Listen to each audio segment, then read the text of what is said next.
ఈరోజు మనం చదువుకొనే వాక్యం మీకా గ్రంథం 7వ అధ్యాయము 1 నుండి 7 వచనములు చదువుకుందాం. వేసవికాలపు పండ్లను ఏరుకొనిన తరువాతను, ద్రాక్ష పండ్ల పరిగె ఏరుకొనిన తరువాతను ఏలాగుండునో నా స్థితి అలాగే యున్నది. ద్రాక్ష పండ్ల గెల యొకటియు లేకపోయెను, నా ప్రాణమునకిష్టమైన యొక క్రొత్త అంజూరపు పండైనను లేకపోయెను. భక్తుడు దేశములో లేకపోయెను, జనులలో యథార్థపరుడు ఒకడును లేడు, అందరును ప్రాణహాని చేయుటకే పొంచియుండువారే. ప్రతి మనుష్యుడును కిరాతుడే తన సహోదరుని కొరకు వలలను ఒగ్గును. రెండు చేతులతోనూ కీడు చేయ పూనుకొందురు. అధిపతులు బహుమానము కోరుదురు, న్యాయాధిపతులు లంచము పుచ్చుకొందురు, గొప్పవారు తమ మోసపు కోరికను తెలియజేయుదురు. అలాగున వారు ఏకపట్టుగా నుండి దాని ముగింతురు. వారిలో మంచివారు ముండ్ల చెట్టు వంటివారు, వారిలో యథార్థవంతులు ముండ్లకించకంటెను ముండ్లు ముండ్లుగా నుందురు. నీ కాపరుల దినము, నీవు శిక్షనొందు దినము వచ్చుచున్నది. ఇప్పుడే జనులు కలవరపడుచున్నారు. స్నేహితునియందు నమ్మిమ్మకయుంచవద్దు, ముఖ్య స్నేహితుని నమ్ముకొనవద్దు. నీ కోగటలో పండుకొనియున్న దాని ఎదుట నీ పెదవుల ద్వారమునకు కాపుపెట్టుము. కుమారుడు తండ్రిని నిర్లక్ష్యపెట్టుచున్నాడు, కుమార్తె తల్లిమీదికిని కోడలు అత్తమీదికిని లేచెదరు. ఎవరి ఇంటివారు వారికే విరోధు లగుదురు. అయినను యెహోవా కొరకు నేను ఎదురు చూచెదను, రక్షణకర్తెగు నా దేవుని కొరకు నేను కనిపెట్టియుందును. నా దేవుడు నా ప్రార్థన నాలకించును. ఈ చిన్ని వాక్యం దేవుడు దివించును గాకామెన్. 1 నుంచి 8 వచనాల్లో 12 అంశాలు మనకి అగుపడుచు ఉన్నవి. ఈ 12 అంశాలు కూడా ప్రస్తుతము మన యొక్క సమాజంలోని నేటి సమాజంలో పరిస్థితులకు అర్థము తడుతూ ఉన్నవి. క్రీస్తుకు పూర్వము 5వ శతాబ్దంలో రాసిన ఈ మాటలు ఇప్పుడు నేటి సమాజ పరిస్థితులను మనకు చూపిస్తూ ఉన్నవి. ఇందులో 12 విషయాలు మనకి కనపడుతూ ఉన్నవి. ఆ 12 విషయాల గురించి నేను మీతో మాట్లాడాలని, మీకు వివరించాలని నేను ఆశపడుతూ ఉన్నాను ప్రియులారా. చూడండి, మొదటి వచనములో చూడండి, అక్కడ ఆ మొదటి వచనం చివరి భాగంలో చదివినప్పుడు ద్రాక్ష పండ్లు గెల వసతి కూడా లేకపోయాను, కొత్త అంజూరపు పండును లేకపోయాను. ఎక్కడంటది? వేసవి కాలంలో. ఎప్పుడంట? జూన్ నెలలో. అంటే ఇక్కడ పంటలు వేసినప్పటికీ కూడా ఆ పంటలకు సాధ కనపడతాడు. ఆ పంటలకు పండినటువంటి పండ్లు దాటం లేదు అని మీకా బాధపడుతూ ఉన్నాడు. అంటే ఈ విషయంలో మనకు ఏ విధంగా అన్వయించాలి అని ఆలోచించినప్పుడు నిజమే కదా, ఈ లోకంలో మనము కూడా ఎన్నో ఆశలతో ఉంటూ ఉన్నాం, ఎన్నో కోరికలతో ఉంటూ ఉన్నాం, ఎన్నో ప్రయత్నాలు చేస్తూ ఉన్నాం. కానీ ఏమైపోతున్నది అనంటే ఆ పంటకు గెలలు లేకపోయేను. తినటానికి ఒక అంజూరపు పండైనా కూడా లేకపోయేను. మరి చేస్తున్న వ్యవసాయంలో ఎందుకు ఆ విధంగా జరుగుతూ ఉన్నది? మొదటిది అంటే మనము ఎంత ప్రయత్నించినప్పటికీ కూడా ఫలితము లేకపోతూ ఉన్నది. ఎందుచేత? ప్రస్తుత పరిస్థితులు అలాగ మనకు కనపడుతూ ఉన్నవి. ఇది మొదటిది. రెండవది కూడా చూసినప్పుడు భక్తుడు దేశంలో లేకపోయాను. అంటే ఏంటి? ఇప్పుడు దేశంలో భయభక్తులు ఉన్నవారు సర్వైపోతూ ఉన్నారు. అయితే ఇజ్రాయెల్ దేశాన్ని గురించి ఆయన మాట్లాడుతున్నారు. ఇప్పుడు మన దేశం గురించి మనం మాట్లాడుకుంటే, మనం నివసిస్తున్న దేశాన్ని గురించి మనం ఆలోచన చేస్తే భక్తి పరులు కనపడుతూ ఉన్నారా అంటే అదేమిటండి, దేవుని సన్నిధికి వచ్చేవాళ్ళమే భక్తితోటే కదా వచ్చేది. ఎన్నో గుడుల చుట్టూ తిరిగే వాళ్ళందరూ భక్తితోటే కదా తిరిగేది అని సమాధానం వస్తూ ఉంటారు. కానీ ఆ భక్తి ఎలాంటిది, ఆ భక్తి ఎలాగున్నది? దేవుని వాక్యములో స్పష్టంగా రాయబడిన మాట, సంపూర్ణమైన భక్తి కలిగిన వారు లేకుండా పోతూ ఉన్నారని. తాను సంపాదించిన సంపాదన వల్ల నా మీదకి ఏమైనా శిక్షలు వస్తాయేమో, లేకపోతే నా మీదకి ఏమైనా దారుణం జరుగుతాయేమో అని గుళ్ళ చుట్టూ తిరిగి గుళ్ళు వేసేస్తున్నది. సక్రమ సంపాదన పరులు. అయ్యో దేవుని సన్నిధికి వెళ్ళకపోతే మన మీదకి ఏమైనా శాపం వస్తాదేమో అని భయంతో దేవుని సన్నిధికి వస్తున్నారు. కానీ సంపూర్ణమైన భక్తితో రాలేకపోతూ ఉన్నారు. అందుకే వాక్యము చెప్తున్నది, దేశములో భక్తిపరుడు లేడు అని. నిజమేనా అని ఆలోచించినప్పుడు అపోస్తల కార్యములు 10వ అధ్యాయంలో 1-2 వచనాల్లో ఏ భక్తిపరుడు మనకు కనపడుతూ ఉన్నాడు. అక్కడ ఇటాలీ పటాలమనబడిన పటాలంలో శతాధిపతి అయిన ఎన్నేళ్ళను ఓ భక్తిపరుడు ఒకడు కైసరులో ఉండెను. ఎవరండి భక్తిపరుడు. మరి ఆ భక్తిపరుడు ఏం చేశాడు చూడండి. అతడు తన ఇంటి వారందరితో దేవుని యందు భయభక్తులు గలవాడై ప్రజలకు ధర్మము చేయొచ్చు ఎల్లప్పుడూ దేవునికి. అది శేషములు భక్తుడు లేడు అంటే అర్థం ఏమిటంటే, భక్తి కనపరుస్తాము కానీ మన బిడ్డలతో పాటు మన కుటుంబంతో పాటు ప్రార్థన చేయలేము. మనకున్న దానిలో నుంచే ఖచ్చితంగా అవసరతలో ఉన్నవారికి, ఆపదలో ఉన్నవారికి, ఇబ్బందులు ఉన్నవారికి, ఇరుసులో ఉన్నవారికి సహాయం చేయలేము. కానీ ఈయన చేశాడు. ఎవరు? కొర్నేలి చేశాడు. ఏమి చేశాడు? ఆయన భక్తిపరుడుగా ఉన్నాడు గనక మరి కుటుంబమంతా భయభక్తులు కలిగి దాన ధర్మాలు చేస్తూ ప్రార్థనలు కుటుంబంతో కలిసి చేసేవాడట. ఫలితం ఏమైందో తెలుసా? ఆయన చేసిన ప్రార్థన దేవుడు ఆలకించునని కింది భాగంలో కనపడుతూ ఉన్నది ప్రియులారా. అంటే ఇప్పుడు ఆ కింది భాగంలో ఉన్నటువంటి బాధ మరి మనకెందుకు జరగటం లేదు? చూడండి ఆ మాటను కూడా. మమ్మల్ని ఇంచుమించు 3 గంటల వేళ దేవుని దూత అతని ఎద్దకు వచ్చి కొర్నేలి పిలిచిగా దర్శనమందు తేటగా అతనికి కనబడెను. అతడు దూతవైపు తేరి చూసి భయపడి ప్రభువా ఏమని అడిగాను అందుకు దూత ప్రార్థనలు నీ ధర్మకార్యములు సన్నిధికి చేరను దేవునికి స్తోత్రం. అది భక్తి. అందుకే దేవుని వాక్యము చెప్తుంది 2వ అంశము, దేశంలో భక్తి పరులు కరువైపోతూ ఉన్నారు. స్వార్థం, అసూయ, దేశంతో బతుకుతున్నారు. చర్చికి వచ్చేవారు అదే ఆలోచన, చర్చికి రాని వారు అదే ఆలోచనతో బ్రతుకుతూ ఉన్నారు. అందుచేత మన ప్రార్థన దేవుడు సన్నిధికి చేరటం లేదు. కానీ భక్తిపరుడుగా ఉన్నటువంటి కొర్నేలి యొక్క ప్రార్థనలు, దాన ధర్మములు దేవుని సన్నిధికి చేరెను అని దూత చెప్పినట్టుగా మనకి కనపడుతూ ఉన్నది ప్రియులారా. ఇది 2వది. అంటే అతి భక్తిపరులు దేశంలో కరువైపోయారు. నేటి సమాజంలో అలాంటి వారు చెడువుగా కనపడుతూ ఉన్నారు. 2వది కూడా చూద్దాం. సొన్నలో యథార్థవంతుడు యథార్థపరుడు ఒక్కడు లేదట. ఒక్కడు యథార్థవంతుడు లేదటండి.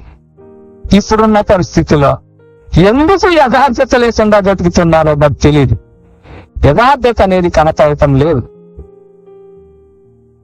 మనిషి ముందు ఒకలాగా, మనిషి వెనక ఒకలాగా, మనిషి ఉన్నప్పుడు ఒకలాగా, మనిషి లేనప్పుడు ఒకలాగా మాటలాడేటువంటి దౌర్భాగ్య స్థితిలో మానవులు ఉన్నారు.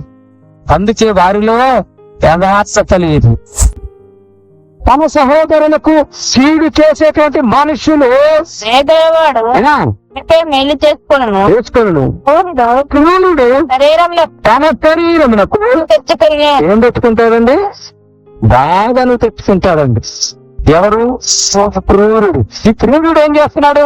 ఒక చేతితో చేయటానికి సరిపోవని 2 చేతులతో కీడు చేస్తూ ఉన్నాడు. ఎలాగే శ్రేణత్వంతో మనస్సు గంటరాయిగా మార్చేసుకుని ఏమైనా నాకు సంబంధం లేదు. నా అన్నగారా సోతెప్పని, నా చెల్లిలా సోతెప్పని, నా అన్నగారా సోతెప్పని, నా తమ్ముడా తోటెప్పని, నా అత్తగారా తోటెప్పని, నా తాళ్ళ తోటెప్పని అని కీడు తలపెడుతున్నారు. ఈ కీడు తలపెట్టేటువంటి మనుషుడు ఏం చేస్తారంట? రామకన్న 11:17 చూశాను.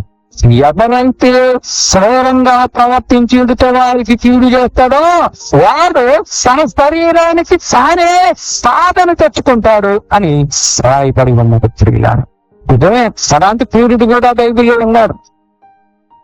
11:3 చూడండి. ముందు యోహాను సువార్త, యోహాను పత్రిక, మొదటి పత్రికనే ఒకసారి మనం పరిశీలన చేద్దాం. మొదటి పత్రికలు 3:12 క్రీస్తుడు మనకు కనపడుతున్నాడు. ఏమిటా క్రీడుడు అంటే ఆయన పేరు కయీను. ఏం చేశాడు కయీను అని అంటే తన యొక్క తమ్ముడిని నరికి చంపేశాడు. ఎందుకని? మనము నుంచి వారమై ఉండరాదు దుష్టుని వాని దుష్టుని చంపాను. తన సహోదరుని ఎలా చంపాడు? నరికేశాడు. నరికేస్తే ఆ యొక్క రక్తము భూమిలో నుంచి శోషపడుతూ ఉన్నది. ఎవరు తప్పు చేశాడని అంటే దేవుడు ఈయన అర్చనను అంగీకరించకుండా సేవేలు యొక్క అర్పణను అంగీకరించాడు కనుక ఆ శాపముతో సేవాత్మతో ఎవరిని చంపాడు? ఎక్కడో ఇదో ఊర్లో ఉండడం కాదు, సొంత తమ్ముని నరికి చంపాడు. ఇంతటి క్రూరత్వం వాక్యం ఏం చెప్తుంది? ఎవరైతే క్రూరంగా ఉండి తన సహోదరులకి తన బంధువులకు కీడు తలపెడతాడో వాడు తన శరీరం వచ్చి తానే బాధను తెచ్చుకుంటాడు. మరి తెచ్చుకున్నాడా? ఈ కయ్యను క్రూరంగా ప్రవర్తించాడు కదా, తెచ్చుకున్నాడా? 4:12 తాను చేసిన క్రూరత్వపు కీడు వల్ల నయమానుగా వెళ్ళాడు. అయ్యా 2 మనుగులు బంగారం 2 నీకు ఇస్తానయ్యా, ఒకవేళ అంతకంటే ఎక్కువ కావాలన్నా చెప్పు అంటే గెహాజీ అన్నాడు 4 మనుగులు ఇమ్మన్నాడు. ఈ 4 మనుగులు తీసుకున్నాడు బహుమానం కింద. ఎందుకు? ఆయన స్వస్థపరిచినందుకు. ఇప్పుడు ఎలా స్వస్థపరిచారు? ఇక్కడ నయమాను కుష్టి వ్యాధి ఎవరి ద్వారా స్వస్థపరచబడింది? ఎలీషా ద్వారా స్వస్థపరచబడింది. కానీ ఈ బహుమానం ఎవరు తీసుకున్నారు? గెహాజీ తీసుకున్నాడు. ఈ గెహాజీ తీసుకుని తన పని వారితో ఇంటికి పంపించి, సరే ఇంటికి తీసుకుని ఇంటి వరకు కొన్నాను. ఇప్పుడు అక్కడికి వచ్చినప్పుడు ఆ యొక్క ఎలీషా దగ్గరికి వచ్చినప్పుడు గెహాజీని ఎలీషా గారు అడిగాడు, నువ్వు ఏం పని చేశావు? నువ్వు చేసిన పని ఏమిటి అని అడిగాడు. ఆయన ఏమన్నాడో తెలుసా? ఎక్కడికి పోలేదని అబద్ధం పొందాడు. అప్పుడు ఎలీషా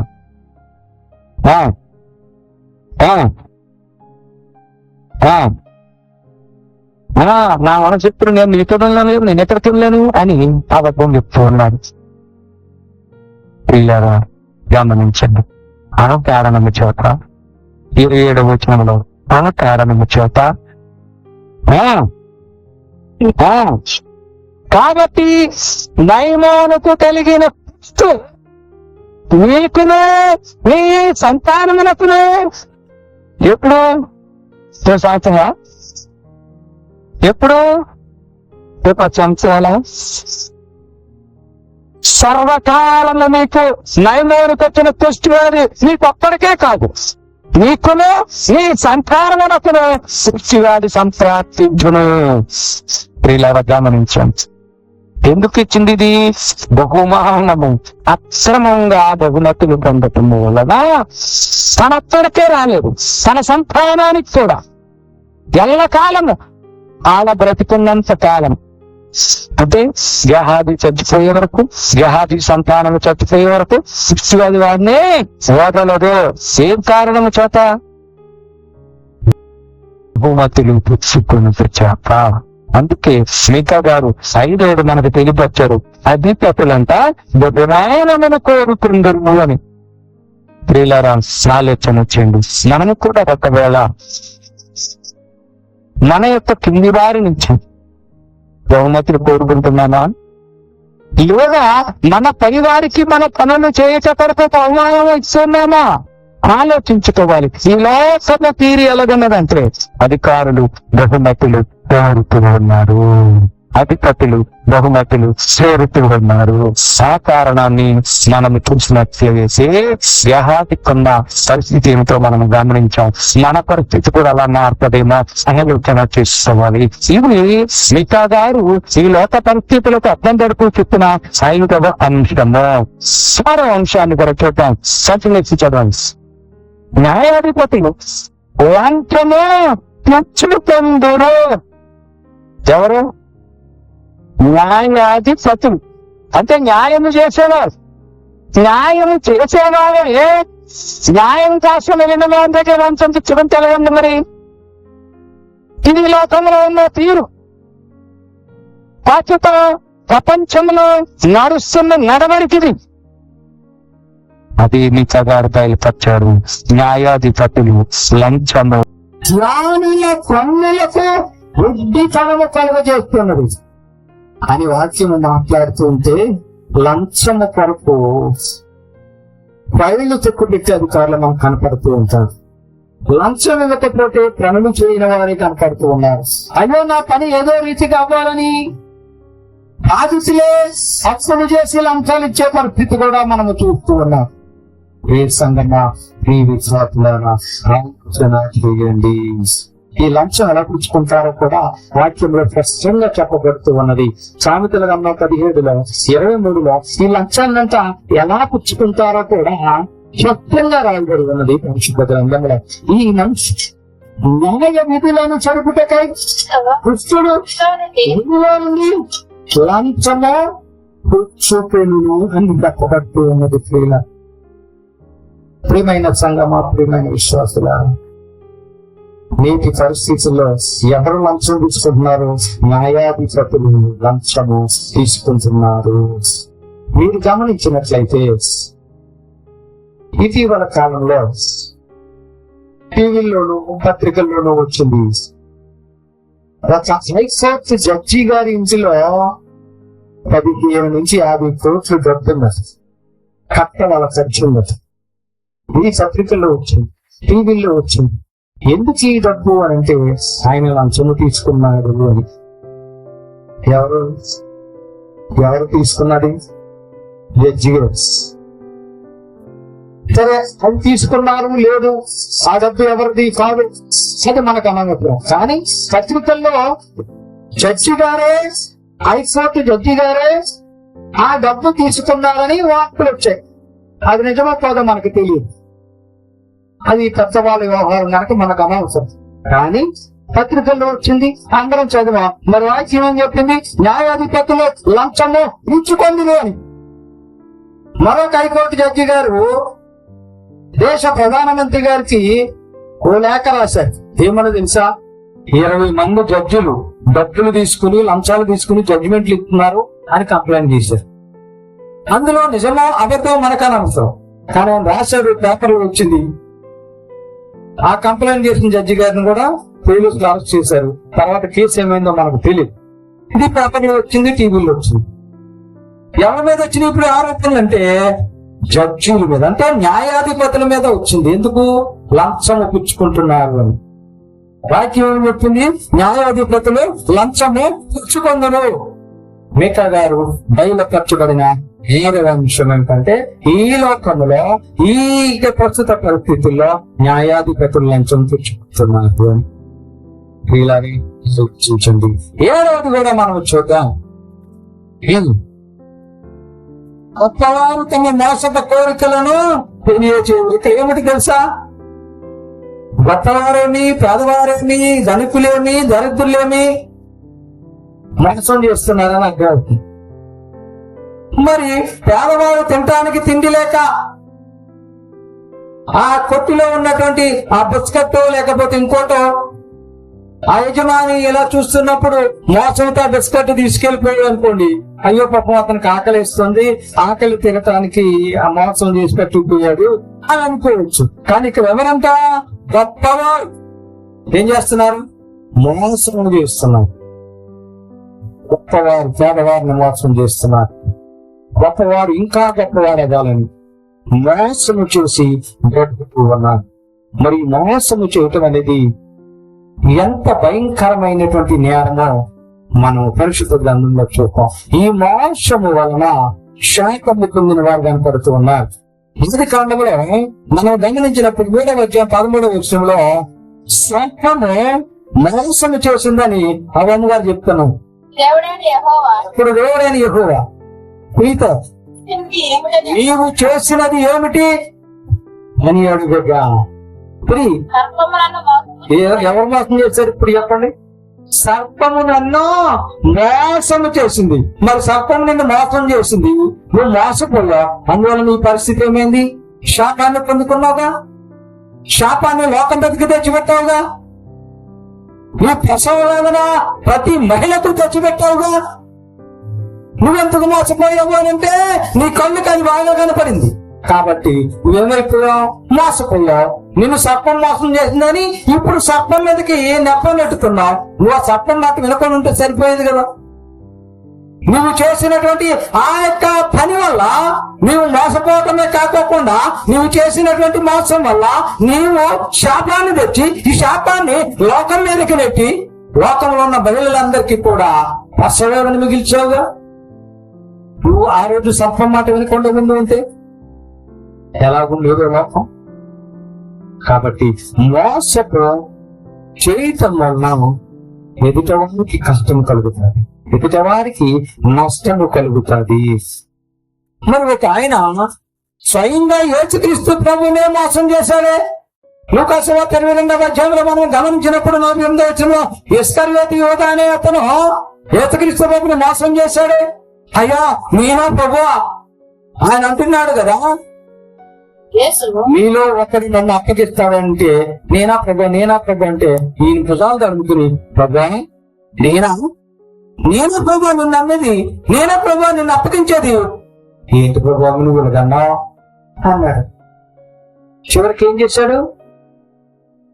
దొంగ ముట్టు పెట్టి వాళ్ళందరినీ తీసుకొచ్చి ఈయన మోసం చేసి ఆయన అప్పగించేశాడు. మరి ఇట్టి మోసము చేసినందుకు ఏమయ్యాడండి ఇస్కరియోతు యూదా? ఏమయ్యాడండి? కళ్ళ కిందులుగా కరి పట్ట పగిలి పేగులు బయటకు వచ్చి చచ్చిపోయాడు. ఎంత దారుణమైనటువంటి మరణం ఉండేది. కేవలము మోసము చేయటం వలన. అందుకే ఈ లోకంలో అంటారు మోసము చేసేవారు తమ కోరికలు తీర్చుకోవటానికి మోసము చేస్తున్నారట. చూడండి, గొప్పవారు తమ మోసపు కోరికను తెలియచేయగలరు. యాకోబు గారు తండ్రిని మోసం చేశాడు. ఆ కారణం చేత ఏం పేరు మిగిల్చుకున్నాడు? ఆయన మోసమైన పేరుని మీద వేసుకున్నాడు. ప్రియులారా ఆలోచించండి. కాబట్టి మోసము మనుషులు చేత తగదు. ఆ మోసము చేస్తే ఆ మోసానికి ప్రతిఫలము మనం కూడా అనుభవిస్తాం. ఎందుచేతనే ఈ యొక్క మికా గారు బయలుపరిచిన 7వ అంశము మోసాలు చేస్తూ బ్రతుకుతున్నారు. అట్టి మోసము మనము చేయకుండా ఉండాలని దేవుని వాక్యం మనతో మాట్లాడుతున్నది. 8వది కూడా మనం గమనించుకుందాం. 8వది చదవండి.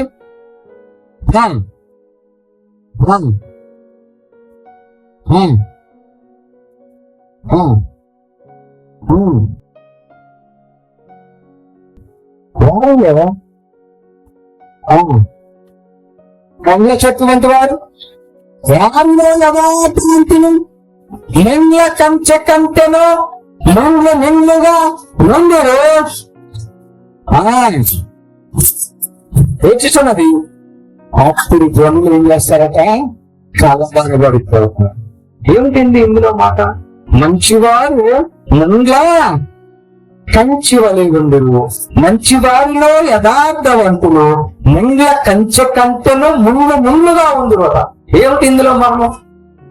అంటే మంచివారు ముండ్ల కంచెలాగా ఉంటారు. ముండ్ల కంచె ఎందుకు వేస్తారండి చేనికి ముండ్ల కంచె ఎందుకు వేస్తారు? ఆ పశుపక్షాదులు వచ్చి ఆ పంటను తినకుండా ఉండటానికి ముండ్ల కంచె వేస్తారు చేనికి. అంటే ఇప్పుడు ముండ్ల కంచె ఏం చేస్తుంది? ఆ పంటను కాపాడుతుంది. అయ్యో ఈ ముళ్ళు నాకు గుచ్చుకుంటుంది, నేనేను అంటే ఎట్లా మరి? అలాగే ఈ యొక్క మంచివారు ముండ్ల కంచెలాగా ఉంటాం అంటే దాని అర్థం ఏమిటి అని అంటే, మంచివారు ఏం చెప్తారు? అరే నాయనా నువ్వు ఈ పని చేయకురా, ఇది పాపము, అమ్మా నువ్వు ఇలా వెళ్ళకమ్మా, ఇలా చేయటం వల్ల నీ భర్తకి చెడ్డ పేరు వస్తుందమ్మా, నీ కుటుంబానికి చెడ్డ పేరు వస్తుందని చెప్పావే. నువ్వు మాకు చెప్తావా? నువ్వు పెద్దగా అని ఎవరైతే మంచి మాటలు చెప్తారో ఆ మంచి మాటలు స్వీకరించలేని వారిగా మనుషులు బతుకుతున్నారు. కాబట్టి మంచివారు ముండ్ల కంచె వలె మంచి చెప్తున్నప్పటికీ కూడా ఎవరు దాన్ని స్వీకరించలేకపోతున్నారు. మంచివారిలో ఇంకా మంచివారు యథార్థవంతులు అని చెప్పబడింది. అంటే యథార్థవంతులు ఇంకా ఉంటారు అని అంటే ముండ్ల కంచె కంటే కూడా ముండ్లుగా ఉంటారు అని. అంటే ఇప్పుడు యథార్థవంతులు ఎలా ఉంటారు? ఎన్ని కష్టాలు వచ్చినా, ఎన్ని బాధలు వచ్చినా, ఎన్ని ఇరుకులు వచ్చినా, ఎన్ని ఇబ్బందులు వచ్చినా కూడా దేవుని నిందించకుండా ఉంటారు. వీడితే దేవుడి వాక్యం మనకు చేతపడుతున్నది. 14వ అధ్యాయంలో 1-5 వర్షాల్లో అక్కడ ఆసారాజు గారి గురించి చెప్పబడుతున్నది. ఈ ఆసారాజు అంట యెహోవా దృష్టికి అనుకూలముగాను యథార్థముగాను నడిచిన వాడై పరిపాలన చేశాడని చెప్పబడుతుంది. అంటే ఇప్పుడు ఆసారాజు ఎలా పరిపాలన చేశాడు? యథార్థవంతంగా పరిపాలన చేశాడు. మా కొడుకులను ఒక రకమైన తీర్పు, మా ఇంటి పక్కలని ఒక రకమైన తీర్పు, అయ్యో వాళ్ళ పెరుగురోలని ఇంకొక రకమైన తీర్పు కాకుండా ఆయన యథార్థవంతంగా నడిచి పరిపాలన చేశాడట అని 2వ దినవృత్తాంతముల గ్రంథంలో 14వ అధ్యాయంలో 1-5 వచనాల్లో ఆ మాటలో మనకు కనపడుతూ ఉన్నది. శ్రీలాల అంటే ఇక్కడ ఈ యొక్క రాజు ఆసారాజు యథార్థవంతుడుగా దేవుని దృష్టిలో కనపడుతూ ఉన్నాడు. ఈ యథార్థత ఆయనకి ఏమి చేసిందంటే, అదే గ్రంథంలో 15వ అధ్యాయంలో 17వ వచనంలో అతడు బ్రతికున్నంత కాలం యథార్థంగానే ఉన్నాడటండి. ఎక్కడ కూడా తొలకలేదు, బెనకలేదు. ఎన్ని మరి ప్రలోభాలు వచ్చినప్పటికీ కూడా, ఆయన మీద ఎంత ఒత్తిడి వచ్చినప్పటికీ కూడా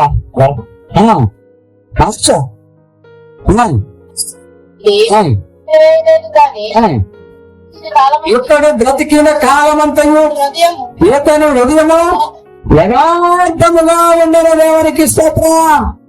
ఎలా ఉందంటండి?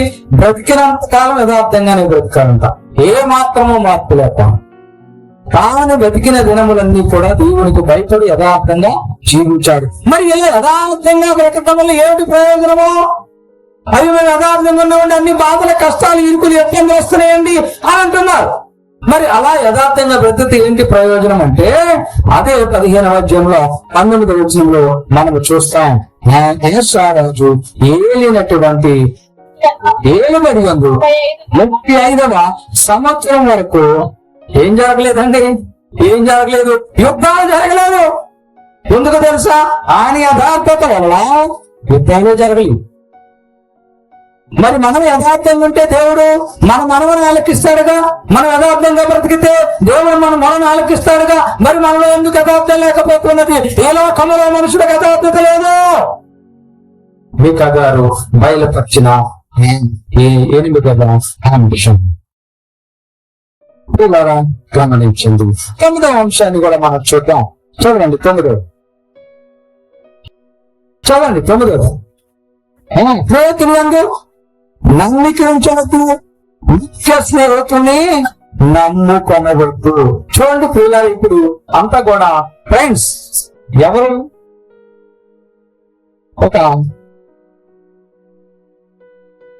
ఇంటర్నెట్ చదువుతున్నటువంటి పాప వాళ్ళ అమ్మాయి నాయన పిల్లలు చూస్తుంటే వాళ్ళమ్మ జాకెట్లు పెట్టుకుంటూ ఆ వచ్చిన డబ్బులతో 10వ తరగతి చదువుతున్న చిన్న కూతుర్ని, ఇంటర్మీడియట్ చదువుకున్నటువంటి పెద్ద కూతుర్ని చదివించుకుంటున్నారు మగ పిల్లలు. ఈ యొక్క తల్లి జాకెట్లు కుడుతున్నారు గనక ఆమె మరి జాకెట్లు ఇచ్చింది, అట్టేసాము వచ్చి తీసుకెళ్ళమని ఫోన్ చేయు అని చెప్పింది. ఈమె క్యాలెండర్ మీద రాసుకున్న ఫోన్ నెంబర్లు పెడుతూ అందులో ఒక డిజిట్, అంటే 10 నెంబర్లు కొట్టే దాంట్లో అక్కడున్న నెంబర్ల కంటే కూడా ఒక నెంబర్ ఏటగతిగా వదిలిపెట్టింది. ఫోన్ వెళ్ళి అక్క నీ జాకెట్లు అయిపోయి అమ్మ వచ్చి తీసుకెళ్ళమందని చెప్పింది. అటు నుంచి అక్కడ ఏమైనా వస్తుంది ఫోన్, హలో ఎవరండి మీరు, జాకెట్లు అంటున్నారేంటండి, అది పొరపాటున కొట్టానండి, అది మా వాళ్ళకి చెవులు ఇచ్చేస్తానని కట్ చేసి ఫోన్ అయిపోయింది. అక్కడ తెల్లారు తిరిగి ఫోన్ చేసి, ఏమండి జాకెట్లు అయిపోయి అన్నారు కదా, ఏమండి పొరపాటును తప్పుగా నెంబర్ కొట్టుకుంటానండి, మీరు ఏమనుకోదు, నా పొరపాటు అయినాను కదా, అయిపోయింది కదా మీకు కాల్ చేస్తున్నాను. అంటే అది కాదు, మీ వాయిస్ బాగుంది అందుకు పొరుగు చేశాను అన్నాడు. ఇప్పుడు మళ్ళీ ఇప్పుడు చెబుతున్నాడు, తెల్లారు మళ్ళీ చేశాడు. ఏమండి మీకు ఎన్నిసార్లు చెప్తాను చేయొద్దంటే, కాదండి మీ వాయిస్ చాలా స్వీట్ గా ఉందండి, విందామని ఫోన్ చేశాను అలా ఫోన్లో పరిచయం పెరిగింది. ఫోన్ పరిచయం పెరుగుతో చేత ఒక రోజు అతను నేను ఇంటికి వచ్చేసాడు. అప్పుడు ఈ అమ్మాయి తల్లిదండ్రులకి పరిచయం చేసింది. ఏమని గురించాను, నాతో చదువుకునే స్నేహితుడు, ఇంటికి అతను ఒక హ్యాపీ డ్రైవ్. గమనించండి ప్రియులారా, ఈ పరిచయం కనుక ప్రేమగా మారి అతను తల్లిదండ్రులు చెప్పకుండా ఆ పిల్ల వెళ్ళిపోయింది. వాడు అక్కడ ఆ పిల్లని వ్యభిచార గృహానికి సందేశాడు. చూడని వాక్యం చెప్తుంది. అందుకని ఏదని స్నేహితులు అంటే నమ్మిక ఉంచొద్దు, ముఖ్య స్నేహితుడు అని చెప్పుకునేవాడు నమ్మిన నువ్వు నమ్మద్దు. సడేమో వచ్చాడు స్నేహితుడు అని వచ్చాడు. గమనించండి. కానీ లేఖన గ్రంథంలో ఒక వ్యక్తి మనకు కనపడుతూ ఉన్నారు. ఆయన మరి సమూయేలు గారు మరియు దావీదు గారి యొక్క స్నేహితుడు. ఎవరు అని చూడదంటే, స్త్రీలు తన నోటిలో ఉన్న మాటను దాచుకోలేరు. ఇక్కడ కాకపోతే ఇంకో చోట, ఇక్కడ కాకపోతే ఇంకొక చోట ఎప్పటికప్పుడు బరస్ట్ అయిపోయి చెప్పేస్తారు. స్వల్పఘటన స్త్రీ అని చెప్పబడుతుంది వాక్యం. కాబట్టి నీవు నీ మాటలను జాగ్రత్తగా దాచుకోవాలి, ఏది పడితే మాట్లాడకూడదు అని వాక్యం ద్వారా దేవుడు మనందరితో మాట్లాడుతూ ఉన్నాడు. ప్రియ, ఇది మీకా గారు మనకు బయలు వచ్చిన 10వ మాట. 11వ మాటను చూద్దాం. కుమారుడు తండ్రిని ఏం చేస్తున్నాడండి, నిర్లక్ష్యం చేస్తున్నాడు. నిజమేనా అంటే నిజమే, తండ్రిని నిర్లక్ష్యం చేస్తున్నారు. వృద్ధుడైన తండ్రిని చూడటానికి ఇష్టపడటం లేదు. ప్రియులారా, తల్లిదండ్రులను వృద్ధాప్యంలో ఉన్నారని వారి దగ్గర రొచ్చు వాసన వస్తుందని, వారి దగ్గర నీసి వాసన వస్తుందని తల్లిదండ్రులను రోడ్లపైన విసిరేస్తున్నారు, శ్మశానాల్లో వదిలేస్తున్నారు, వృద్ధాశ్రమంలో పారేస్తున్నారు. ఓ తల్లిని వృద్ధాశ్రమంలో వేసినంత తండ్రి కొడుకు వేసిన తర్వాత నెలకు 2 నెలలకు వచ్చి వస్తున్నాడంట వృద్ధాశ్రమంలో ఉన్నటువంటి తల్లిని. ఒక రోజు ఉందంట, బాబు నేను ఒక కోరిక కోరతాను తీరుస్తావా అని అడిగిందంట తల్లి. చెప్పమ్మా, నాతో పాటు ఉన్న ఈ యొక్క ముసలిళ్ళందరికీ ఫ్యానులు లేక, పాపం నాకు భోజనం పెడుతున్నా ఆయన కష్టం ఉంది ఆ హోమ్ నడిపేయనికి, వారికి వచ్చే అవకాశం లేక, ఫ్యానులు లేక మేమందరం ఎంతకాలం ఒక్కబొచ్చేసి ఏం చేయాలో తెలియక చాలా బాధపడుతున్నాను. ఆయన కనీసం నువ్వు ఫ్యాన్లు ఏర్పాటు చేయడా, ఎందుకంటే నువ్వు కూడా ఫ్యాన్ లేకపోతే ఉండలేవు కదా అని అన్నాడు. నేను ఫ్యాన్ లేకపోతే ఉండకపోతే మన ఇంట్లో ఫ్యాన్లు ఉంది కదా అన్నాడు. నిజమే, ఇంట్లో మీకు ఫ్యాన్ ఉంది, ఏసీ ఉంది, మరి నాకులాగా నువ్వు ముసలి అయిపోతే నీ కొడుకు కూడా తీసుకొచ్చి ఇక్కడ వేస్తాడు కదా, అప్పుడు నువ్వు ఉండలేనా? నీ గురించి నాకు తెలుసు కదా, నువ్వు ఆ వేడికి తట్టుకోలేవా? నువ్వు ఇప్పుడు ప్రాణం ఎప్పుడు తీసుకో అనుకో, నువ్వు వచ్చేసరికి నీకు కూడా ప్రాణంగా ఉంటుంది అన్నట్టు. తండ్రి ఆ కొడుకు తల్లి మాటలు విని బోరు నేర్చినట్టు. ఏమవుతుంది ఇప్పుడు? తల్లిదండ్రులు ఏం చేస్తున్నారు ఇప్పుడు? ఈ లోకరీతిగా మీకా గారు సెలవిచ్చినటువంటి 11వ అంశంలో తల్లిని నిర్లక్ష్యం చేస్తున్నారు, తండ్రిని నిర్లక్ష్యం చేస్తున్నారు. ప్రియులారా గమనించండి, మనము చూసాం తల్లిని నిర్లక్ష్యం చేసేవాడి యొక్క దీపము పాలు చీకటిలో ఆరిపోతుందని మనం ధ్యానించాం మదర్స్ డే రోజున. మరి ఇప్పుడు మనుషులు ఏం చేస్తున్నారు? తల్లిదండ్రులను నిర్లక్ష్య పెడుతూ ఉన్నారు. ఆలోచించాలి. బిడ్డలైన వారు తల్లిదండ్రుల నిర్లక్ష్యము చేయకూడదని వాక్యం చెప్తున్నది కనుక ఆలోచించాలని మీకు మనవి చేస్తున్నా.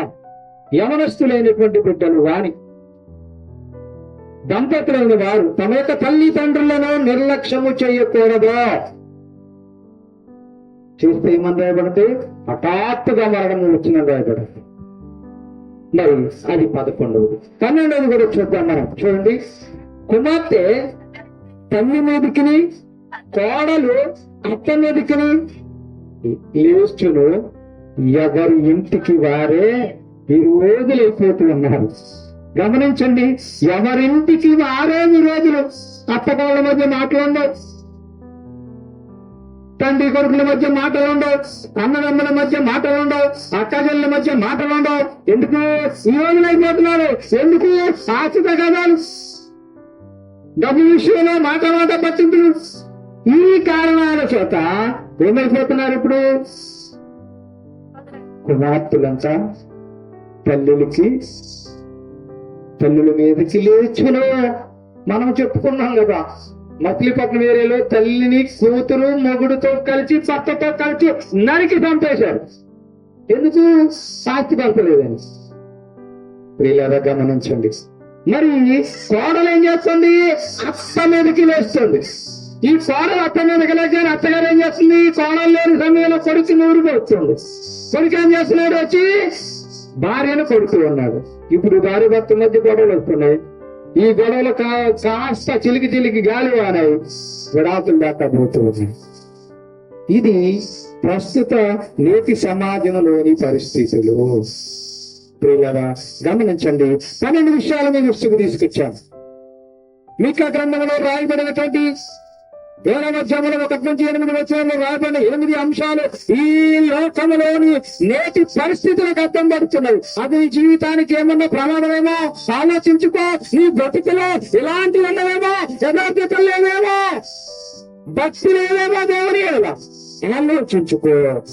నీవు బహుమానము కోరుకుంటున్నావేమో, లంచాన్ని పుచ్చుకుంటున్నావేమో, మోసపూరితమైన బతుకుతున్నావేమో, యథార్థవంతమైన జీవితం లేకుండా జీవిస్తున్నావేమో, స్నేహితులను నమ్మి నీ యొక్క బంధుమిత్ర వర్గాన్ని కూడా నువ్వు వదిలేస్తున్నావేమో. ఆలోచించుకోండి, పరిశీలించుకోండి. దేవుని వాక్యం చెప్తున్న మాటలు మీరు మీ హృదయంలో భద్రపరచుకోండి.